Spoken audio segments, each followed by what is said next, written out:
5 June 2023 সালে হায়দ্রাবাদের একটি পুলিশ স্টেশনে এক মন্দিরের পুরোহিত তার ভাগ্নির নিখোঁজ হওয়ার এফআইআর দায়ের করেন। তদন্ত এগিয়ে যাওয়ার সাথে সাথে এমন কিছু অপ্রত্যাশিত সত্য উন্মোচন হয় যা পুলিশকেও অবাক করে দেয়। এমন আপন কেউ এই ঘটনায় জড়িত থাকবে তা কেউ কল্পনাও করতে পারেনি। পুরো ঘটনা একটি জটিল ষড়যন্ত্র, প্রতারণা ও বিশ্বাসঘাতকতায় জড়িয়ে যায়, যা উন্মোচনের পর পরিবারও লজ্জিত হয়। এবং শেষ পর্যন্ত যে তথ্য পাওয়া যায় তা জেনে লোকেরা মেয়েটির সাথে ঘটে যাওয়া ঘটনাকে তার কর্মফল বলে দাবি করে। তাহলে শেষ পর্যন্ত এই কুরুঙ্গতি অপ্সরা হত্যাকাণ্ডের পুরো গল্পটি কী? মেয়েটির সাথে কি ঘটেছিল আর এমন কি সে করেছিল যে লোকেরা এই হত্যাকাণ্ডকে মেয়েটির কর্মের ফল বলে দাবি করছিল? চলুন এই ভিডিওতে বিস্তারিত ঘটনা সম্পর্কে জেনে নেওয়া যাক। তবে সামনে এগোনোর আগে চ্যানেলটি সাবস্ক্রাইব করতে ভুলবেন না। বন্ধুরা, আমরা আগেই জেনেছি ঘটনাটি 5 জুন 2023 সালে পুলিশের কাছে আসে। হায়দ্রাবাদের রাজীব গান্ধী আন্তর্জাতিক বিমানবন্দর থানার পুলিশ কর্মকর্তারা যখন তাদের নিজস্ব কাজে ব্যস্ত ছিলেন, তখন সাদা পোশাক পরা এবং কপালে তিলক লাগানো এক ব্যক্তি থানায় প্রবেশ করেন। পুলিশ কর্মীদের কাছে এই ব্যক্তি নিজেকে এগারি সাইকৃষ্ণা বলে পরিচয় দেন। তার বয়স ছিল 36 বছর। পুলিশ কর্মীদের কাছে তিনি বলেন 2 দিন আগে অর্থাৎ 3 জুন রাতে শামশাবাদ এলাকার তার 30 বছর বয়সী ভাগ্নি অপ্সরাকে নামিয়ে দেন। সে তার বন্ধুদের সাথে দেখা করতে বত্রাচরণ যেতে চেয়েছিল। আমি আমার ভাগ্নিকে সেখানে নামিয়ে দিয়ে বাড়ি চলে গেলাম। কিছুক্ষণ পর যখন আমি তাকে ফোন করার চেষ্টা করি, তার ফোন বন্ধ পাই। অনেক অপেক্ষা করার পরও যখন আমি তার সাথে যোগাযোগ করতে পারি না, তখন আমি পুলিশের সহায়তা নিই।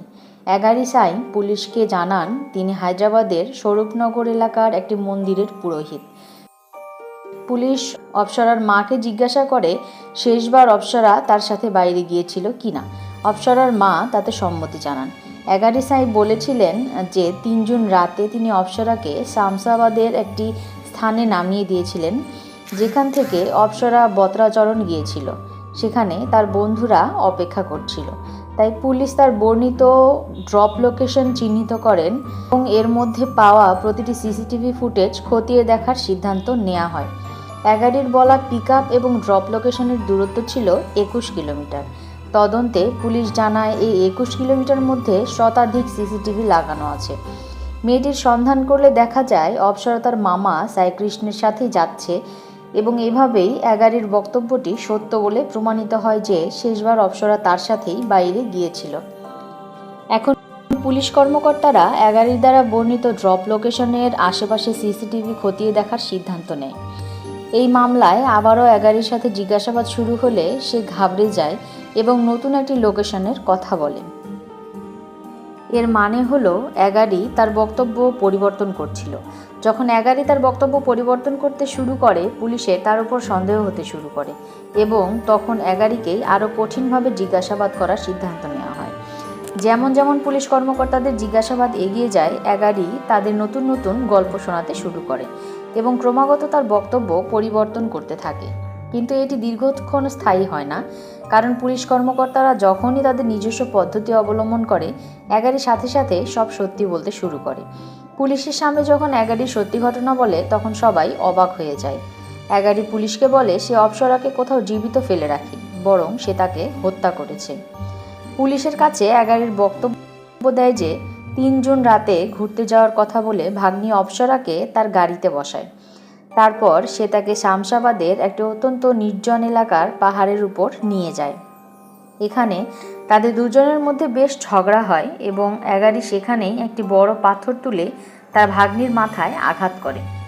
শুধু একবার নয়, বরং বারবার সে অপ্সরার মাথায় পাথর দিয়ে আঘাত করে এবং নির্মমভাবে তাকে মেরে ফেলে।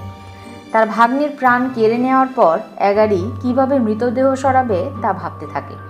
প্রথমে সে বডিকে ভালোভাবে প্লাস্টিকে মুড়ে তার ডিকিতে তুলে নেয় এবং তারপর এমন একটি জায়গার সন্ধানে বেরিয়ে পড়ে যেখানে মৃতদেহ পোড়ানো যাবে। এই অনুসন্ধানে সে আবারও একটি নির্জন জায়গায় পৌঁছায় এবং তার গাড়ি দাঁড় করিয়ে কাঠের সন্ধানে বেরিয়ে পড়ে, কিন্তু তাতে মৃতদেহ পোড়ানোর মতো কাঠ পাওয়া যায় না। পাশাপাশি ধরা পড়ে যাওয়ার ভয়ও ছিল, তাই সে মৃতদেহটি পোড়ানোর সিদ্ধান্ত পরিবর্তন করে এবং অন্যভাবে মৃতদেহ সরিয়ে ফেলার পরিকল্পনা করতে থাকে। মৃতদেহটি গাড়ির ডিকিতে রেখেই সে গাড়িটি তার বাড়ির পার্কিংয়ে কিছুক্ষণ রেখে দেয় এবং সুযোগ পেয়েই সে গাড়ি নিয়ে সেই মন্দিরের পেছনে চলে যায় যেখানে সে কাজ করে।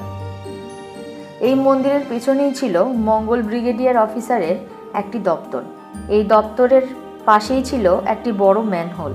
চারপাশ নিস্তব্ধ হলে এগারি তার গাড়িটি এই ম্যানহোলের কাছে নিয়ে যায় এবং সুযোগ বুঝে অপ্সরার মৃতদেহটিকে এই ম্যানহোলের ঢাকনা খুলে এর ভিতরে ফেলে ঢাকনা সমানভাবে লাগিয়ে দেয়। কেউ যেন কোনোদিন মৃতদেহের কাছে পৌঁছাতে না পারে সেই জন্য সে ম্যানহোলের উপরে 2 ড্রাম মাটিও দিয়ে রাখে। কিন্তু মাটি দেওয়ার পরদিন এগারি লক্ষ্য করে যে ম্যানহোল থেকে হালকা দুর্গন্ধ বেরোচ্ছে। তাই সে মাটি সরিয়ে ম্যানহোলের ভিতরে প্রথমে সিমেন্টের প্লাস্টার করে দেয় এবং পরে ম্যানহোলের মুখ ভালো করে বন্ধ করে দেয়। এগারি মনে করতে থাকে সে সঠিক জায়গায় মৃতদেহটি সরিয়ে ফেলেছে আর সে কখনোই হয়তো ধরা পড়বে না। তবে একটি সমস্যা ছিল যে তার বোন জানতো সে অপ্সরাকে শেষবার বাইরে নিয়ে গিয়েছিল। এমন পরিস্থিতিতে হয়তো সে পুলিশকে অভিযোগ করতে পারে। যেন তাকে সন্দেহ করা না হয় সেজন্য এগারি নিজেই পুলিশের কাছে গিয়ে তার ভাগ্নির নিখোঁজ হওয়ার অভিযোগ দায়ের করে। এগারি জানায় অপ্সরা ও এগারি অনেকদিন ধরেই একে অপরের সাথে সম্পর্কে ছিল। তারা একে অপরকে ভালোবাসতে শুরু করে। দেখতে দেখতে তাদের ভালোবাসা এতটাই বেড়ে যায় যে তারা একে অপরের অত্যন্ত কাছাকাছি এসে যায়। এর ফলস্বরূপ একদিন অপ্সরা জানায় সে গর্ভবতী। অপ্সরা গর্ভবতী হওয়ার পর সে এগারির উপর চাপ দিতে থাকে যে আর এভাবে চলতে পারে না, বরং যত তাড়াতাড়ি সম্ভব বিয়ের ব্যবস্থা করো। কিন্তু এগারির সমস্যা হলো অনেক বছর আগেই তার অন্য একজন মেয়ের সাথে বিয়ে হয়ে গিয়েছিল এবং তার 2টি সন্তানও ছিল। এই বিষয়টি অপ্সরাও জানতো, তাই সে ক্রমাগত অপ্সরাকে বোঝানোর চেষ্টা করে। এসব শুনে অপ্সরা বলে, তুমি তোমার স্ত্রীকে ছেড়ে দাও এবং আমার সাথে সংসার শুরু করো। কারণ অপ্সরা এগারিকে অনেক ভালোবাসত।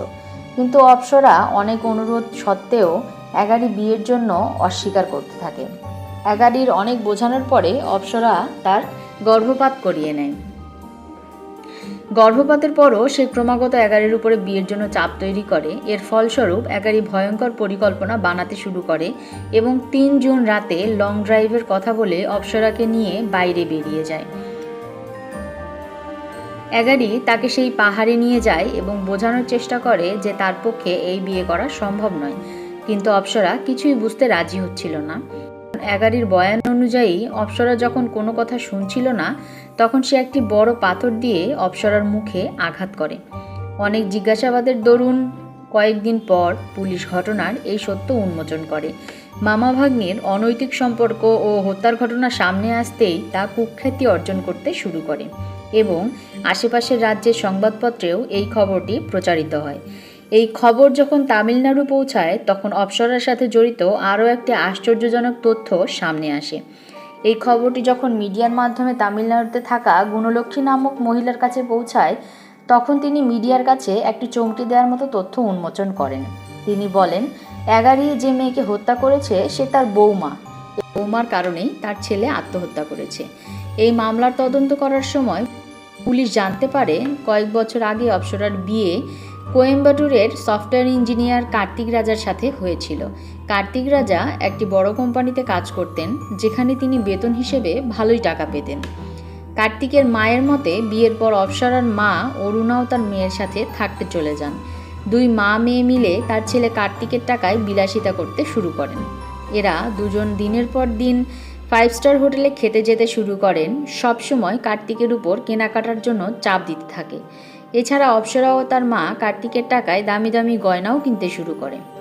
এটা সত্যি ছিল যে কার্তিক ভালো টাকা আয় করত, কিন্তু যখন তার স্ত্রী ও শাশুড়ি অনাবশ্যকভাবে টাকা খরচ করতে শুরু করে তখন কার্তিকেরও আর্থিক অবস্থা খারাপ হয়ে যায় এবং সে তার শাশুড়ি ও স্ত্রীর বায়না মেটাতে 25 লক্ষ টাকা ঋণ পর্যন্ত নেয়। কার্তিকের মায়ের মতে দুজনে মিলে কার্তিকের এই টাকাও শেষ করে ফেলে। এরপরও এরা দুজন কার্তিককে আরও বেশি টাকা দেওয়ার জন্য চাপ দিতে থাকে। কিন্তু এবারে কার্তিকের ধৈর্যের বাঁধ ভেঙে যায় এবং সে টাকা দিতে অস্বীকার করে। কার্তিকের মা আরও জানান, যখন কার্তিক টাকা দিতে অস্বীকার করে তখন অপ্সরা তার মায়ের কথায় কার্তিকের বিরুদ্ধে যৌতুক ও নির্যাতনের মামলা করে। মামলা দায়ের হতেই পুলিশ কার্তিককে গ্রেফতার করে এবং তাকে জেলে নিক্ষেপ করে। 15 দিন পর জামিনে মুক্তি পেয়ে যখন কার্তিক জেল থেকে বেরিয়ে আসে, সমাজে তাকে তীব্র সমালোচনার শিকার হতে হয়। এই লজ্জার কারণে কার্তিক নিজেই নিজের জীবন শেষ করে দেয়। কার্তিকের মৃত্যুর খবর অপ্সরাও তার মায়ের কাছে পৌঁছালে তারা গয়না ও টাকা পয়সা নিয়ে রাতারাতি হায়দ্রাবাদ চলে যায়। কেউ যেন তাদের সাথে যোগাযোগ করতে না পারে, তাই দুজনেই তাদের পুরনো সিম বন্ধ করে নতুন সিম ব্যবহার করতে শুরু করে।